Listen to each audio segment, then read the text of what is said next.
This afternoon, climate change advocates have been mourning how many traditional and cultural beliefs have been downplayed, making the environment vulnerable. Speaking at an interdisciplinary graduate school performing sustainability at the University of Cape Coast, Ames Canada Research Chair in Climate Change Science, Professor Nana Ama Brown Kluche, underscored the need for a return to such days where the environment was protected.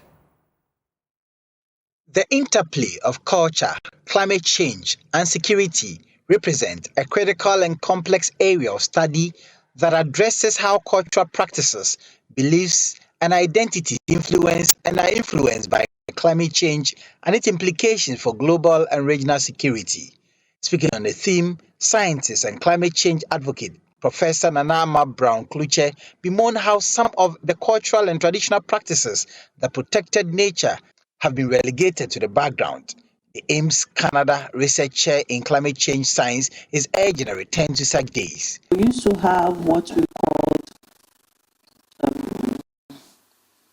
taboos and sacred places. Days we're not supposed to go to farm, those we're not supposed to go for fishing, and rivers or areas along the river banks people are not supposed to visit or go. We used to have forests and all of that. I don't know if this is positive or negative, but I'm a Christian, and so I have some level of reservation when I'm expressing this view, but I can also express this on a platform like this, because this we are talking about science and we're talking about climate change. So we have the belief that those traditional beliefs are no longer, working, or the gods in those sacred places are not powerful enough, and that we have that supreme God, supreme being, who will protect you anyways. In other words, what I'm trying to say is that we used to hold our cultural values and some traditional values to protect the environment so much that we will not cut trees along the river banks. We preserve farm animals and some species in the farm because it's a taboo to visit farms and some other places some days of the week or sometimes in the traditional calendar. But all those, or most of those, have died down because of change in beliefs. The intersection between culture, climate change, and security has become a major area that requires nuanced understanding and innovative approaches to addressing the complex challenges it presents.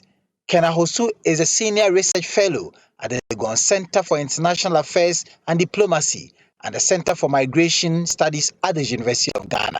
From the perspective, human beings are inquisitive. So African philosophy of adaptation is built in what? Taboos, myths, do's, and don'ts.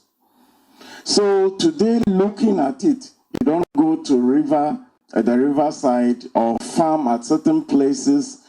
All distance is to what? Maintain biodiversity and the ecological balance.